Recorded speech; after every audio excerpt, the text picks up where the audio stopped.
But Anthony and his 4 bloodhound friends are escaping her webs.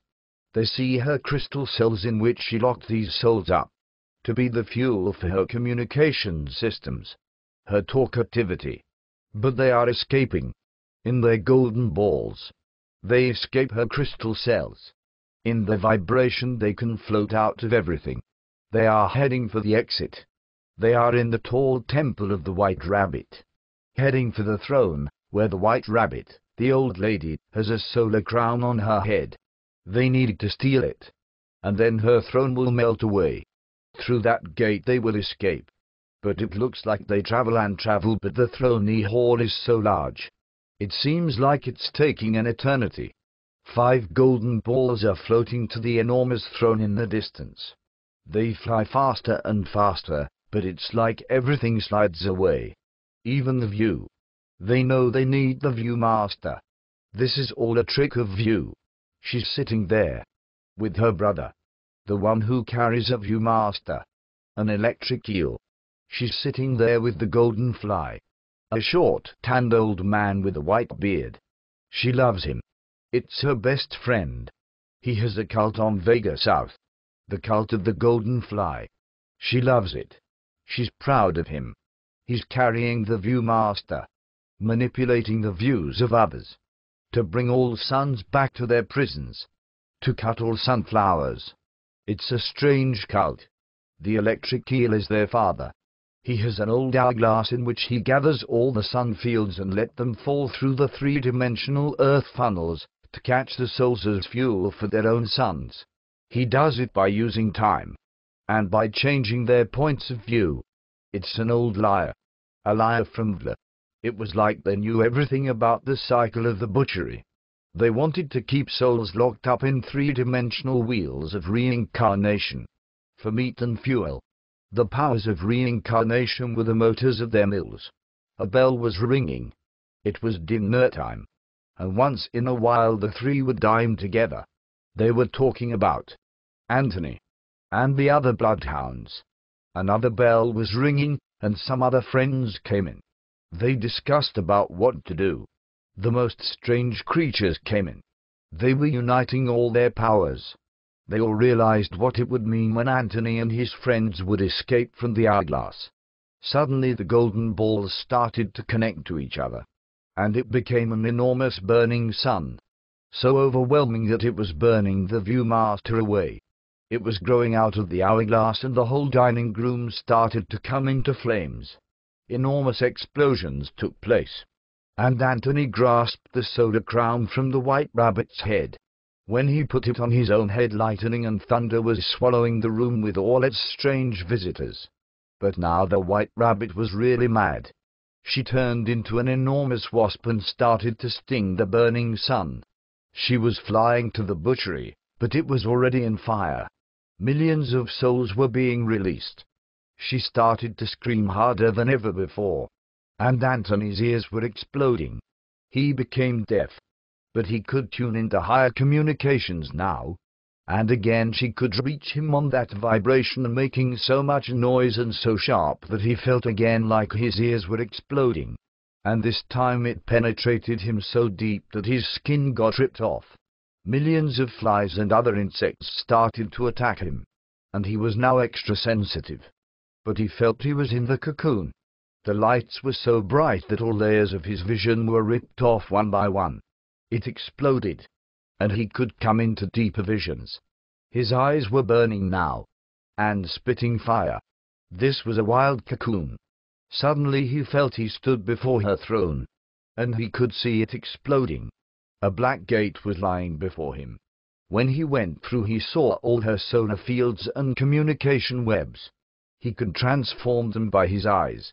He could sting through every picture now to see what is lying behind. His eyes were free now, not bound by a picture anymore, not bound by a Viewmaster. His ears weren't bound by a sound anymore, but he could sting right through them. His solar crown started to work, producing his own sounds, and in the middle his own Viewmaster started to rise, producing his own visions. He could embrace all the little souls now. He could reach for his higher skin now. This skin could sting through all feelings and other skins. To feel what's going on. He could feel a golden skin now. And feeling the sunflowers grow. Higher and higher. He got an Egyptian eye on his forehead now. An eye surrounded by sun rays. He saw a picture of a Jesus Christ with bleeding eyes. Roaring like a lion. But new visions started to flow through him. While the blood drips which hit the ground started to become sunflowers. And there he saw this cross growing in the sunflower field. Like a ladder to the moon. While so many children were climbing the ladder. But then he saw the ladder breaking and the children started to cry so loud that the ears of the Jesus Christ started to bleed. And Jesus fell on the ground. While changing into a cobra. Eating so many children. Anthony was shocked. But a voice spoke. You can never say you weren't warned. And Anthony started to remember about the spies. So many souls are just from another enemy. He started to think about the other 4 bloodhounds. Who would they be? He found himself standing before seas of fire. The voice was speaking. You need to swim through these.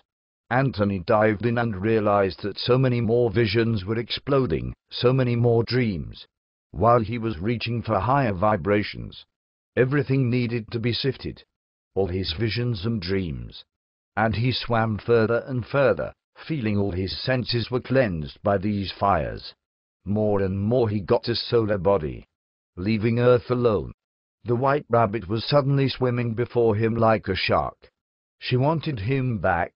And a fight started in which he thought he would lose everything. And like all his worlds were tumbling down. What was raging in his bones?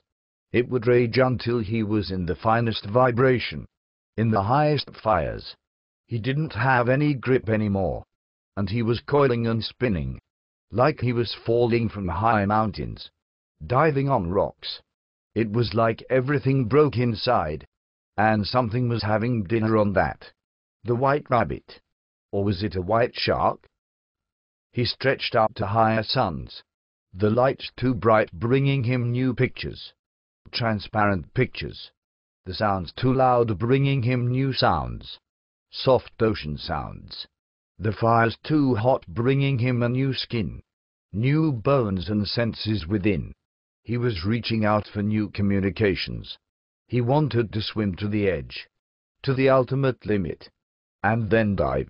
He wanted to know the secret of the white rabbit. It was like 1,000,000 of oceans were exploding. And 1,000,000 of suns. And he was looking right into the eyes of the most horrible creature he ever saw. What would be behind of this all? Suddenly Anthony woke up in sweat. He was wet all over. Even his blankets were. Something was making him so wet. These were supernatural powers. And he felt so much heat. He could feel all the poles rippling over him. Like waves. He knew the white rabbit was keeping some things hidden. When he fell asleep again, he had a dream about Samson walking on water. But suddenly his sunken fishes were eating his eyes out of him. It was also written in the Bible that Samson's eyes were pierced by Philistines. Suddenly he saw all the lost souls in biological cells as fuel for solar eyes. They used them for the viewmasters. But Anthony thought he already dealt with that. In that dream the white rabbit was eating eyes. And then these blind souls were being led to her eyes. Her fields of eyes. Where they were locked up in wheels, turning around. Every sense they got was being transformed into a picture. And by these they were getting brainwashed. The painful emotions were being connected to certain pictures. And by these pictures the emotions got stronger. They were getting conditioned by cruel feedback systems. But Anthony thought he already dealt with it. And he became very emotional. He got the pictures of his earlier dreams thinking he already dealt with it. While the other pictures were confusing him, feeding his emotions up. The pictures were growing on both sides. While the emotion rose and tore him apart. He felt such a rage now. He felt emerald eyes coming in his head. While he was using the white rabbit as fuel for these eyes. He tore her already. His rage was tight in this. He now started to realize that if he wouldn't use her, she would continue to use him. There was an unknown rage in him, tearing her kingdom apart. If he wouldn't do it, she would tear him again. He didn't want to be her prey anymore. Maybe he just had to tear her deeper, for he still felt her breath in his neck. Crystal eyes were in his hands, intensifying his touch. He wouldn't let her do it again. But she did it.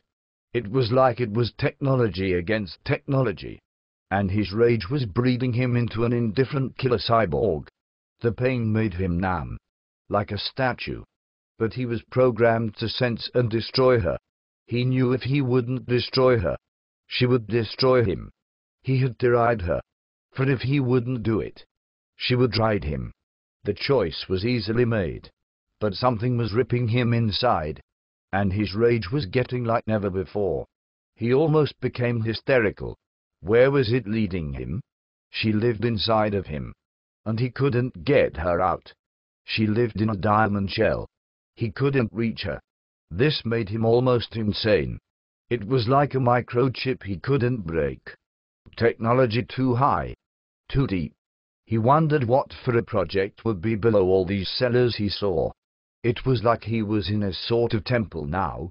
She was breeding all sorts of clothes here. Shoes, jackets, trousers, etc. But also body parts, like arms, legs, livers and hearts. But all these objects were alive. They were in sections. She was a healer. She was a tailor. But what she created were parasites. Anthony got the shock of his life. He screamed, "No, no." For he started to see that even in birth, body parts were gathered in a sort of factory, and in this web of parasites called body, a soul was implanted. And the parasites would suck until the body would be dead to be in a row for another reincarnation. This woman was sick. Many healers on earth were nothing but her agents. She was a healer of parasites. She was a profit hunter, wanting to deceive and destroy the bloodhounds. She was writing her Bibles against them. She was a goddess of sleep, of medicines, letting the parasites do their jobs. She designed all his dreams. She designed all his masks. For Anthony himself was a high member of the conspiracy. A spy. A golden key. He was her agent on earth.